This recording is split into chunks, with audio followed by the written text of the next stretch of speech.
Kamusta na kayo? Hola, hola, everyone. What's good, everybody? My name is Nico Blitz. And I'm Jackie Ramirez. And we are back with another episode of Mexipino Podcast. We are here. It is freezing in California still, but it is not raining, and it's all good. It's actually supposed to rain this weekend. I know, sad vibes. Yeah. Hopefully our living room doesn't get flooded again. Yeah, we actually probably have to go get sandbags now that I think about it. Yeah, and hopefully the sandbags actually work. You know what? I didn't even realize that you can go to a fire station and get sandbags to do all that. Yeah, it's like a state mandated thing, I think, like for safety reasons. I think, like, especially when things are in like state of emergency or like emergency flood warning, stuff like that, they provide, there's like different services that the state has to provide. Got you. So that must be super heavy in like Seattle or something like that. Yeah, it's probably like a normal thing, or people just have their sandbags already. Yeah, that's very true. California is like, again, isn't equipped for rain or anything other than sunshine.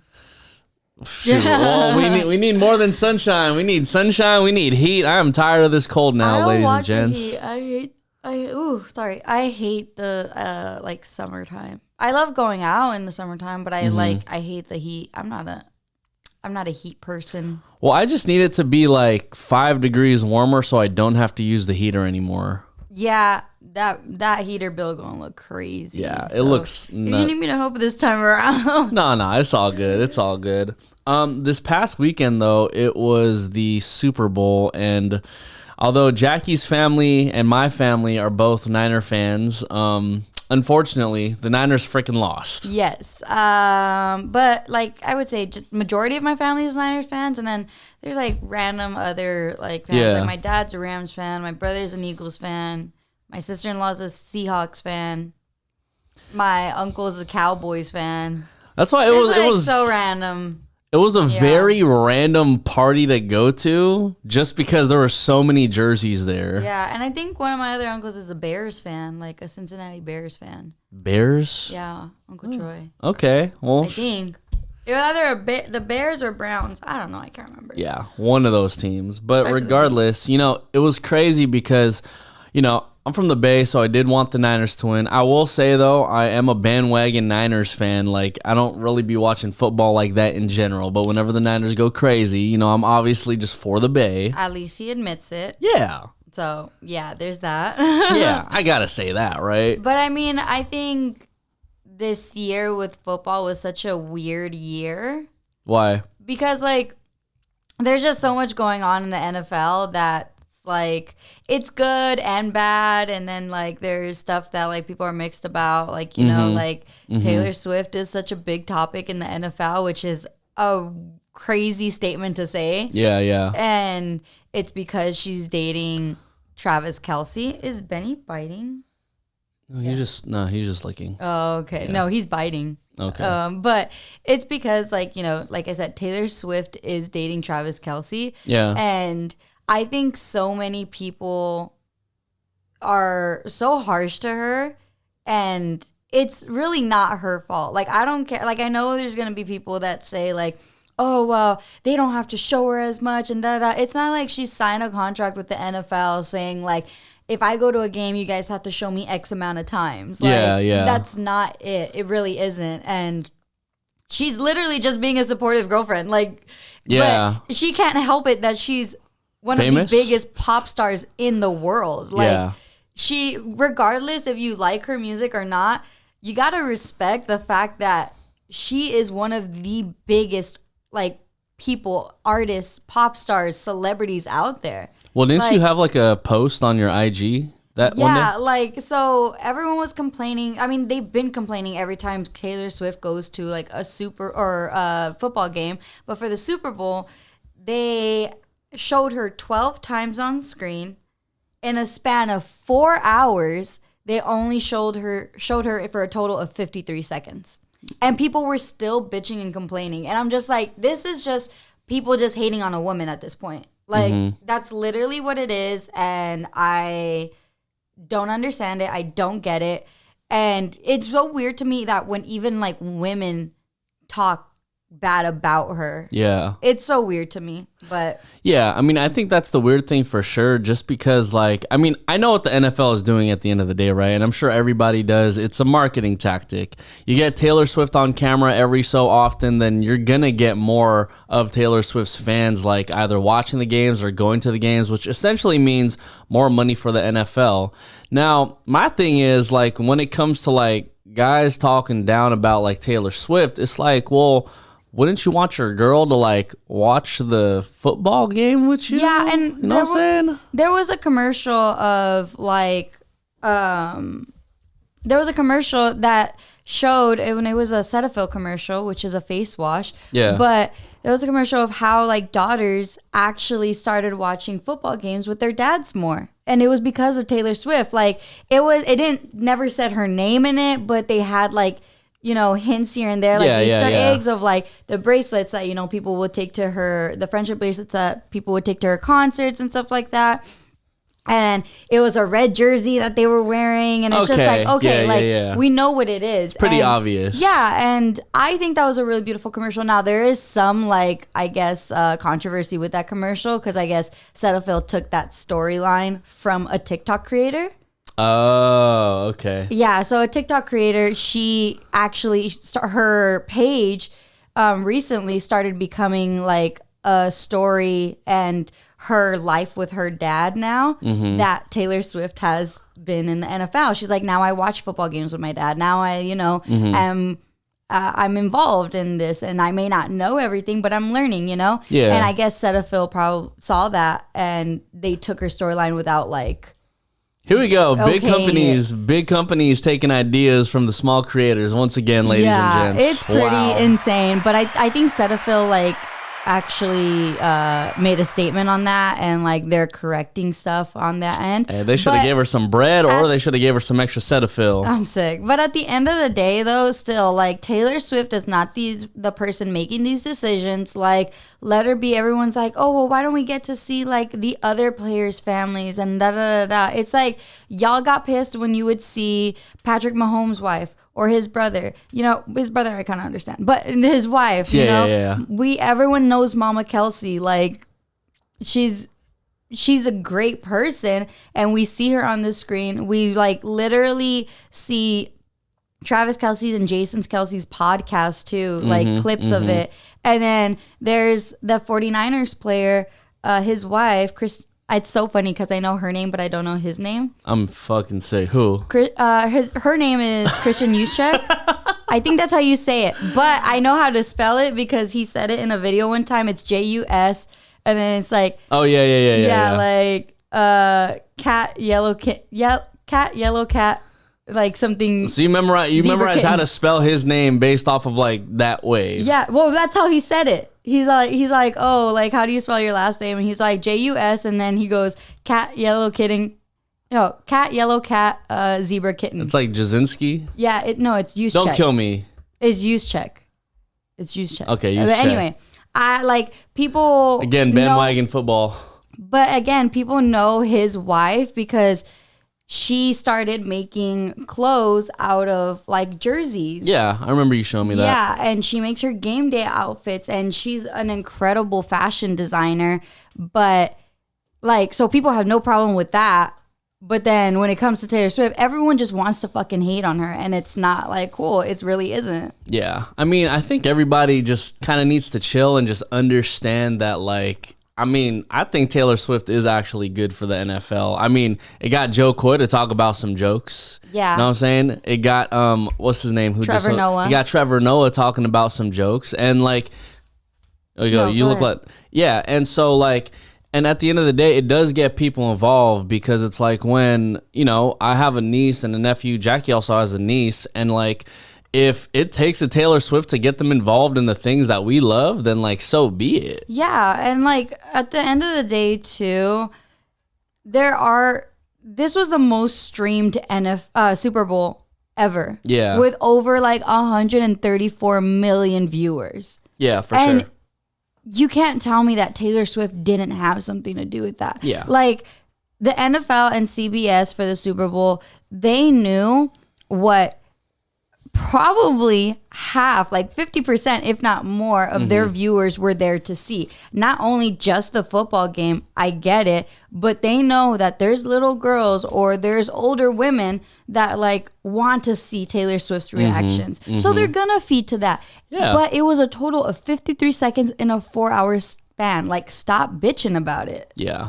It was funny because like I even think even Ice Spice was in that suite with Taylor Swift, and I saw your cousins, like your 13, 14-year-old cousin, girl cousins, like, they were like lit up, like, oh my God, Ice Spice is watching the Super Bowl, Taylor Swift. It's like, okay, now they're more involved when, at some point they probably weren't as involved because, their dad probably just told them like, hey, like, we're going to watch this fucking game. You're going to wear this jersey. Yeah. Like there are some of my cousins, that were like excited to see the celebrities that were on there. And I'm one of those people too. Yeah. I'm one of those people that I'll watch sports. I'll watch a football game, but I'm really there to see it for who is there. Who's who of like, watching the game. Yeah, or that's who's a super fan fair. of this.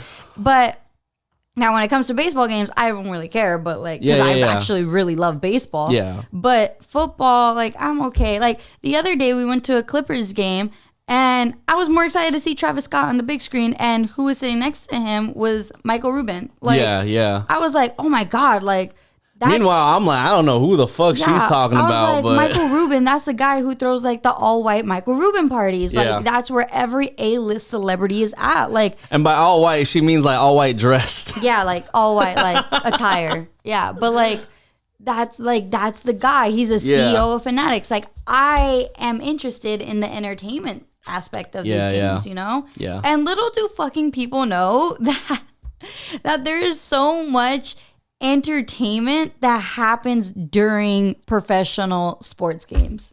Yeah. Like, well, I mean, and I'm speaking as an entertainment host for a sports team, for a major sports organization. Well, like, I don't think people understand. It's like, it's not just the game. There's so much more. Your favorite players are getting visited by celebrities in their locker rooms right before the game, right after the game. Like, so fuck off. Personally, if you don't like Taylor Swift being shown, because guess what? Your favorite player wants to meet her. Yeah, exactly. I agree. Shaq literally said, like, at the Super Bowl, he said, I want to meet Taylor Swift and take a picture with her because I want to shake the hand of greatness. Like, that's Shaq. Like, Yeah.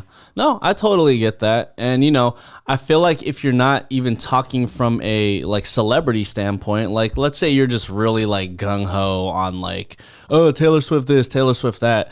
There are so many different aspects about, the game itself now and the players within the game that just make, Major League Sports, like, that much more enjoyable. And it personally makes me a fan of like certain people, right? So for instance, like one of the winners of the Super Bowl, like he's on the Chiefs. His name is Nico Remigio. Shout out to him. And he's Filipino. Yeah. And I literally wouldn't have known that if it wasn't for like him really repping like his Filipino pride. Yeah. And so the thing that really got me though, like again, I'm for the Bay always, but I'm even more so for Filipinos, right? So when it came to him winning the Super Bowl, like I didn't give a fuck about the Chiefs winning the Super Bowl, but Nico won the Super Bowl and he has a ring and he's Filipino. Yeah, and he reps it, like you said, he reps it so hard. Yeah, and I'm looking at this from a perspective of, oh cool, a Filipino won the fucking Super Bowl. That is so lit to me. And now I followed him on Instagram like right away and I was like, I'm legitimately a fan of this guy now. The unfortunate part was that, one of these big Filipino IG companies, I believe it was Filipinos from the Six, they had posted about it and they were giving him his praise. Yeah. But everyone in the comments was just so negative about it, talking about like, who? Like, did he even play? Yeah. Like, oh, they're talking about someone on like third or fourth string. And I'm just like, I'm looking through everyone's comments and I'm like, well, I'm assuming everyone on here is Filipino. Yeah. So what's with this Filipino on Filipino hate that is going on right now? Yeah, and I saw something too, and I think it was I may not be. Oh my god. No, that's not gonna happen right now. Sorry. It may not be. It may not be like. I wasn't sure if white people were hating on him, and I, like you said, that he didn't really play as much, and maybe he was hurt. I'm not really sure about it, but because again, I don't follow the Chiefs like that, but because you are Filipino, and obviously this is Mexipino podcast, I'm gonna be aware of and get to know these people that are changing the Filipino community. And I saw a post of his, or I saw a post that was giving him praise. Yeah. And he said, in the comments, he actually commented, he said, all love for my fellow Filipinos. Don't knock me too much for smelling the roses. Going to do everything in my power to make sure I'm playing in the big game next year. Thanks for the support. And for that to be like, you said that Filipino on Filipino, like, diss and everything. That's really how it is for like Latinos too. Like, we're so quick to just be like, oh, you know what? Like, we're gonna shit on him or we're gonna shit on her and da da da. And it's like, we're Latinos doing this shit too. Like, instead of supporting each other, we're breaking down each other. Like, why are we gonna trash talk our own people when when we're doing something great, when we're trying to put our people on the map? Like, that shit isn't cool. And especially when there aren't too much of us, and I'll bring it back to the NFL specifically. There aren't too many Latinos or Filipinos in the NFL specifically. And I'm sure there's a lot more pride that goes on when it comes to like the MLB, because there's a lot of Latino players who play in the MLB. Yeah. But NFL specifically, it's like, I remember Jackie mentioning to me like, oh, there's a player on, I believe it was the Chiefs who was on the Niners who was Dominican. Yeah, he was Dominican or Puerto Rican. I can't remember. Yeah. Excuse me, but I saw that and I was like, oh shit, like, there's a Latino, like, primarily the NFL is a African American and white space, and that's totally fine. And we can't forget about the Hawaiians. Them Hawaiian, man. Yeah, and the Hawaiians too. The Pacific Islanders go crazy in the NFL. Pacific Islanders go fucking crazy. Like, the Hawaiians, the Samoans, like, y'all fucking hold that shit down. Yeah. Y'all hold down that O-line and shit like that. But no, but for real, like, so when I see a Latino or like a Latino last name, I'm like, damn, is he half? Is he full? Like, regardless, like, that's fucking cool. Like, Juan Toscano Anderson. Oh yeah, JTA. Fuck, I wanted to get one of his Laker jerseys. Granted, he's not with the Lakers anymore. I wanted to get a Laker jersey of his because I was like, bro, he's half Mexican. That shit is so That's cool. And he was the first like Mexican on the Lakers, and that's so fucking cool to me. Like, especially in the city of LA, that's like the moment where we have to like fucking just be about our people and bring each other up instead of tearing each other down, because that shit is not cool. And then we go on to say, like, on social media, like, oh, and it's the same thing as like women supporting women, women empowerment type shit, Like, a lot of people want to front on those things and be like, oh yeah, like, I support women and women empowerment, empowered women empower women type shit. But little do you know that those women that say that shit are the ones that will talk shit about other women. Yeah. And I know a few. I know a fucking few. And it's the same thing with Latinos. It's the same thing with Filipinos that, we've been seeing time and time again. Why can't we just fucking be happy for each other, support each other, and be grateful and thankful to those that are leading a pathway to these different ass careers that we normally don't do? Exactly, because you know what I saw when I saw Nico's video posted on the internet? I was like, you know what? I'm past my prime to ever start playing football, but if you're like a 14, 15-year-old kid, Filipino kid, and you're thinking about playing football, you could look at Nico and be like, oh, well, shoot, if Nico became like a Super Bowl champion, even though he didn't play, it's all good, but he's on the team. He won a Super Bowl championship. I could do that too. Yeah. Like why are we going to downplay the fact that there is a Filipino, there is a Hispanic Latino in the NFL, and like we're not praising that enough? And you know what? I do want to give flowers to Cameron Bynum too, who's part of the Vikings, because he also is half Filipino, I think, or he's full Filipino. I'm not sure. And his story of like getting his wife over here from the Philippines was one of the biggest stories in the NFL this year. Yeah. Like, his wife was in the Philippines. She was working on his visa. And post-game interview, he's all like, yo, my wife is trying to work on her visa to get over here. So if anybody, like, has any connections, let me know. And his wife got here, and it was such a beautiful story. Yeah. And he's so proud of his Filipino heritage. He's proud of his wife for being Filipina. Like, that shit is so cool. Like, so it's okay. It's okay that everyone supported that storyline because he's an active player on the field. But when it comes to Nico Remigio, like, oh, we're going to back up because he didn't play. In the preseason, he was a fucking beast. When he's fully healthy, he's gonna be a fucking beast. Be fucking prideful. Don't pick and choose when you want to be like, oh, we take this Filipino and we're not gonna take that Filipino. Exactly. You know, that shit's not cool. Because you know what's cool about both of them too is like, you know, if you go on like either of their pages, and especially like Cameron Bynum's page, like there's Filipino flags all over their freaking story, which is a lot more than what a lot of people can say. Like, you know, they are on one of the biggest platforms in the world, which is the NFL. And the fact that they put representation for Filipinos like so hard, whether it be on their IG, personal life, or you never even know what they could be doing like within like the inner circles of their team. I mean, they could be doing something as simple as like, hey bro, like try some lumpia, for example. I think Cameron Bynum, he actually went back to the Philippines and did like some stuff over there, some like foundation work. And you know, Nico Remigio, like you said, like you go on their Instagrams and you see all that shit of like being prideful of their heritage. Like Nico Remigio, his picture, his portrait picture with the Vince Lombardi trophy, he's wearing a Filipino flag. Yeah. He's repping that shit so hard. And like you said, a kid who's 12, 11, a Filipino kid is going to see that and be like, fuck, I could be a Super Bowl champion one day. Yeah, exactly. I mean, I honestly feel the same way when it comes to people like Jordan Clarkson or even like Jalen Green. Jordan Clarkson of the Utah Jazz in the NBA, and then Jalen Green of the Houston Rockets.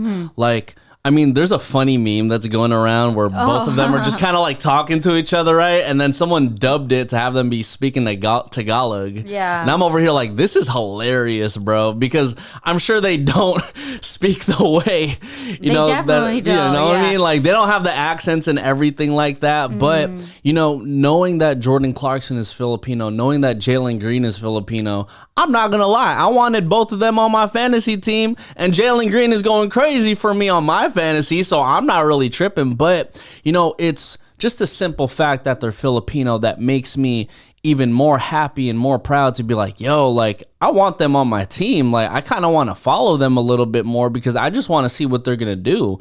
And both of them are going crazy on their own teams respectively. Yeah. And, you know, if it comes down to Jordan Clarkson, like, beating the Golden State Warriors or whatever, or Jordan Clarkson winning a championship, or Jalen Green winning a championship, like, I'm so with it. Like, I'm not fans of their teams. I am fans of them simply because they are Filipino. Yeah, and you just, like, you appreciate the fact that they are accepting of their heritage, of their culture, of where their family is from, you know? Yeah. I think it's like, again, it's just a very toxic thing that both of our cultures do, both of our heritages. It's just a very outdated, like, way of thinking. Yeah, it's an outdated way of thinking, and we need to change like a lot of shit about our cultures. Well, that's what I mean. That's the first question. Like, what is it that we like do about it? Yeah, I think like, well, for example, like us, like this next generation of Latinos and Asian Americans and Pacific Islanders, like, it's our responsibility to not do what our parents did and just, you know, we like to trauma dump. We like to joke about our traumas and shit like that. And people are going to be like, oh, well, you guys are just soft. No, I'm not soft. It's just that I realized that the way that I grew up and the way that I was put in certain situations, I realized like that's not okay. Yeah. You know? Yeah. I'm not going to be the type of parent to finally understand my kid once my kid has moved out of the house. I'm going to understand my kid from day one. And yes, my kid might, you know, annoy the fuck out of me, and they might do something that I'm going to want to strangle them, but I'm not going to ever do that, you know? Like it's a toxic thing, like breaking those cycles of just from the basic things of learning to say sorry. Yeah. You know? Yeah. I hear you. Learning to say or saying sorry in Latino households is the most difficult thing for Latino parents to do. Like, yeah. I don't think Latino parents actually ever say sorry. Like, that's... Your parents have never said sorry to you? Rarely. They've said sorry, but not for, like, hella overreacting. Okay. Yeah. Like, it's like, yeah. Like, if I were to get in trouble for something and, like, I know I didn't do something and I get yelled at and I'm, like, scolded at, and then it ends up proving later on that, like, oh, she was actually right. I don't get an apology. I'm like... All right, well, hopefully they see it. Hopefully they see that they were wrong. I get that. that. You know, a Latino parent's favorite way of saying sorry without saying sorry is just cutting up fruit and giving it to you in your room. Or, are you hungry? ¿Tienes hambre? Yeah. It's like, let me make it up to you. There's been days where, like, my mom, and I love my mom, and our relationship has gotten so much better the past year. But there was times when I was younger where my mom would not talk to me for, like, days. Yeah, like, there was days where my mom would give me the silent treatment. And then it wasn't until, like, she was cooking or she needed something and she was just like, can you help me with this? Or, like, I would have to go. I would go and be like, Mom, like, I'm sorry. Even though, like, sometimes I wasn't the wrong one. Yeah. Even though you were the one who shouldn't have even been sorry in the first place. It's so freaking hard for Latino parents to say sorry, and I've accepted that. Now my parents say I'm sorry more, and they're just more understanding of things. So I can't really, like, blame them for the stuff that they do now. Yeah. I can only forgive some of the stuff they said in the past. Yeah. But they've never said I'm sorry. Like, my 22nd birthday, my first birthday with you, they never said sorry about that shit. Oh, that's crazy. They never said sorry. We just moved on. Yeah. I mean, it's very similar to how, like, Filipino households are. Like, the parents will never say sorry in a Filipino household. Like, there will be times where I know my parents are wrong, and I kind of just, you know, I've let it off. I'm just like, you know what? You could think the way you're thinking, and it's all good with me. And then the next thing you know, it's the same thing. It's like we're going to have dinner, and then we're just going to end up talking about something completely different from, like, anything that happened. Yeah. And, you know, unfortunately, I feel like it trickled down to me where I'm just like, okay, cool. Like, you know, I kind of like to, like, I do end up saying sorry anyway, but, you know, I'm the type of person to where, like, I would rather, like, make it up to you rather than, like, say sorry to begin with. But I've done a way better job at saying sorry first and then making it up to you afterwards. But see, that's the thing. Like, we say sorry as the kids when we're not the ones that need to be sorry. We're not the ones that need to be sorry. And I'm just going to say that. Like, we're not the ones that need to be sorry all the freaking time. Like, our parents, hopefully you're, like, people's parents, you know, grow out of that. I know my parents did.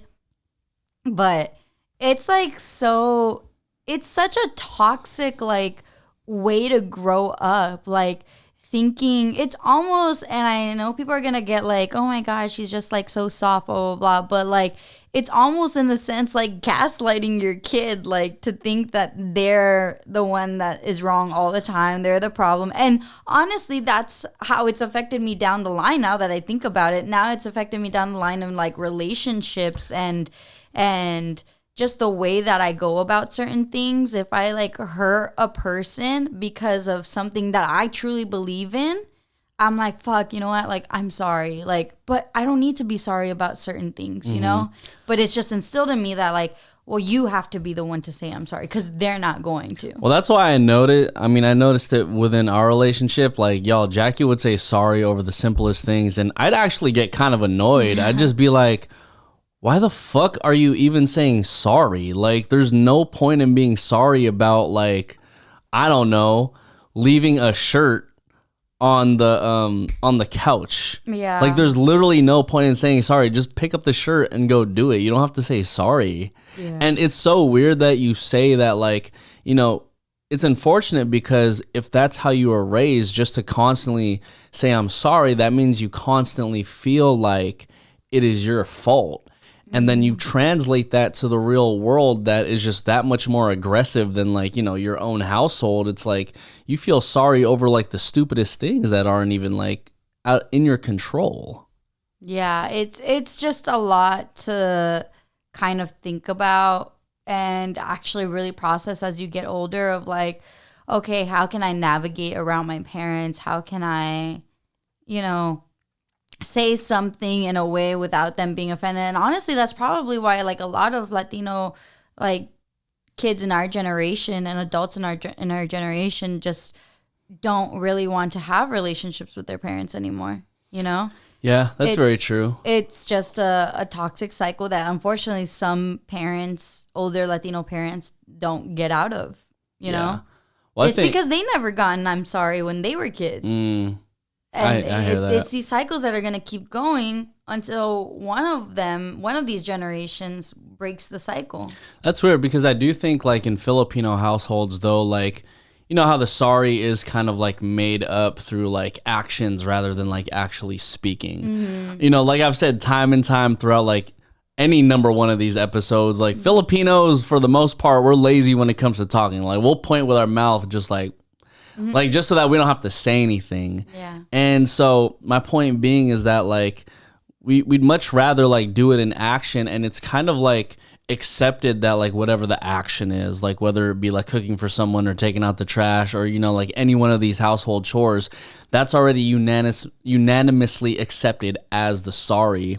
And, you know, I feel like Filipino households aren't as broken as, like, you're saying, like, Latino households can get to. And, you know, I still do think that's a very unfortunate thing if that is the case. Yeah, I mean, everyone has their different experiences, you know, with growing up and how Latino households are, how Asian and Pacific Islander households are. Everyone has their own different experiences growing up, how their parents are. So some people may have it better than the next person, you know, and luckily, I appreciate everything my parents have ever done for me. Are there things that I wish I could have changed growing up in the way that we communicated each other? Yeah, 1,000%. But I can only, like, forgive them and move past it. And now with, you know, the next generation that we bring, you know, I can only hope that they'll be more understanding when it comes to, like, our kids. Yeah. No, I hear that 100%. And I've seen it. Like, my parents, this is the most fucked up thing, but, like, Latino parents forget everything they ever did to you, like, once they get grandkids. Yeah, well, all of a sudden they got McDonald's money. We don't like, all of a sudden they get everything in the freaking world. But when it came to you as their child, it was like, no. Don't ask for it again. You know what's so funny is that, like, being in a Filipino household, like, it's funny you mentioned McDonald's because my grandpa, every single morning, he would go to McDonald's, which was down the street from his house, like literally a block or two away, and he would get me the pancakes, the hot cakes, I think, like, bacon and, like, you know, like, the sausage, right? And I'd be like, I felt a little bit spoiled. I'm like, damn, like, this is a dope ass breakfast to have, like, every time I'm over at my grandpa's house. Like, this is cool, right? Yeah. And the funny thing is, my Filipino mom will never, ever let this go, but she'll always be like, man, you guys think you guys have it bad at certain points. You guys don't even realize like what I had to go through when grandma and grandpa like wouldn't even let me out the house. I couldn't go to prom. I couldn't do this with my friends. I had to be home at like 8. Like, so the fact that even I'm letting you out until like 9 o'clock with like no repercussions, like that says a lot. And then meanwhile, when my grandparents, they'll give me McDonald's for breakfast. I'm over here like, nah, you're tripping. Grandpa's hella cool. Grandma's hella cool. My grandparents, so I'm the first girl in my family of like grandkids and nieces and nephews. Yeah. I was the first girl. Okay. So I was spoiled the heck out of everyone. Like, my aunts, they would always buy me clothes. My grandpa and my grandma's, they would be like, oh, like, mijita, like, I was the golden child because I was a girl. You hear that, Jacob? She was the golden child. I was, and he knows it. Anyway, but yeah, it was just funny, like, growing up, because I was like, oh my God, my grandma and grandpa and my other grandma, they're like so nice. They're the best people ever. They're the best people on this earth, and they can never do no wrong. And then as I got older, my mom was like, your grandpa used to hit me with a cable, like, Jesus Christ. And then my other aunt would be like, grandpa, I would tell him that I wanted to go to a party. He would say, it's 6 o'clock. I want you back home by 8. And she's like, Dad, the party doesn't even start till 8. He's like, take it or leave it, And I was just like, damn, man, my grandpa never, like, that's not my grandpa. And like, it's damn near like grandparents. They end up having that second wind, and they're just like, you know what? Like, I low-key fucked up on my first round of kids, so I'm gonna make it up with my grandkids. You know what it probably is too? Is that they can return their grandkids. Like, they'll be like, oh yeah, this is your child, so they don't gotta stay here. Like, oh, that's true. I mean, I think we were over at your parents' house the other day, and then they ended up giving Isla like some what do you call it? Some chocolate raisins or something, and then chocolate almonds. Yeah, chocolate almonds, and then I just saw your dad just be like shh, don't tell them, and I'm just like, ain't that a bitch, dude? Like what? Like, she's gonna go back home with her parents. She's like, she's not gonna stay here with me. Yeah. I think that's so funny though, and like, I think being a grandparent, from my seeing my parents become grandparents, is the most beautiful thing. Like, they just. I guess now I can see, oh my God, why am I going to get emotional over this? I can see like a love that my parents have that I probably didn't see and didn't appreciate when I was a kid, because I was their kid. You know? Yeah. And now I get to see them be like so like loving. And I can't wait for them to be like that with our kid. So I wonder if like they were actually like that, but you just didn't see it. No, I got yelled at, and they don't yell at my niece. So, well, shout out to the grandkids for basically never getting shit from their grandparents. Yeah, literally. Oh my gosh, that's so like emotional. What the frick? Well, Jackie's actually crying, ladies and gentlemen, if you're not listening. I'm just tearing up because that was so like sweet that I just said that. And like, I just see my parents in a different light now. Yeah. So, yeah. I have been, not just in this very moment, but like I have been seeing them in a different light. Yeah, for sure. Well, yeah. Well, we're going to pivot and talk about this fucking Asian Costco right now, because did y'all know that there is literally an Asian Costco over here in Southern California? Yeah, so apparently it's like this new Asian Costco. I want to look up the name of it real quick so that way I don't like mess up. I might butcher the name though, but it's in a city of industry, I think. Oh my gosh, what the heck? They literally just opened like a month ago, and I really want to go because I told this to Nico. And this is not an ad, by the way. This is not a sponsorship. We're just literally talking about it because we're so excited. You could buy like wholesale items or individual items at that Asian Costco now. Mm-hmm. And I'm so excited because I saw on one of their reels on Instagram that you can buy unpeeled garlic. That's wild. It's actually called Resco. Yeah, I just found it. Yeah. See, Jackie's looking on TikTok. I'm just looking on Google. Google search. I'm looking on Instagram. I'm gonna follow them. It's Resco Food, and it's open Monday through Sunday from 8 a.m. to 8 p.m. in the city of Industry. It's so cool. Like, they have everything you could possibly think of, like sauces, like packed food already. They got the Korean barbecue meat, y'all. They have, oh my gosh, they have like all these high chews and like candies, like Asian candies. They have like frozen dumplings and stuff like that. They have every literal Asian, like of different like countries, like Asian foods that you could think of, like sauces and shit like that. I'm actually surprised they didn't put it in like Alhambra or something like that. Nah, City of Industry is a good one. I mean, so. City of Industry? That's like West Covina. That's where like West Covina meets like La Puente and like all of that right there. Yeah, it's a predominantly like Asian like neighborhood over there too. City of Industry? Yeah, City of Industry. City of Industry. It's so weird. City of Industry. Like if you know City of Industry, I don't like. It's where like kind of like Hacienda Heights, La Puente, West Covina. It's literally like right. It meets all of those three. Well, which is really weird. It's where the Tommy's is. Well, rather, I think it should have been in like West Covina because that's just smack in the middle of where all the Asians are, really. Yeah, that's true. But I think there probably wasn't enough space to accommodate. And they have so many different ramens. I really want to go. They have like, they have so much. I really want to go. I'm just looking at all the sauces. And literally, it's kind of built like a Costco too. They have like the drinks and stuff like that. That's so cool. Yeah, well, shout out to Resco. We got to make our way over there. Damn. Just once. I don't know if you have to have a membership, or I think that memberships are only like $20 a year. That's hella good. Yeah, that's fucking sick. But keep it clean, y'all. Keep it like pure over there. Damn, the lines are long as fuck. I was looking at that right now. Oh my god, look at that big piece of meat. What the heck? And then you could buy also the meats for hot pot and Korean barbecue there. It's a fucking wrap. Yeah, it's a wrap. If you're not in SoCal, I'm sorry. Yeah, shout out to Resco. You gotta open one up over here in the valley one time. I really want to go to Resco. So if anybody like is listening that works at Resco or knows somebody from Resco, let us know. We need that sponsorship. That's all I'm about to say. Yeah, we're down for that sponsorship.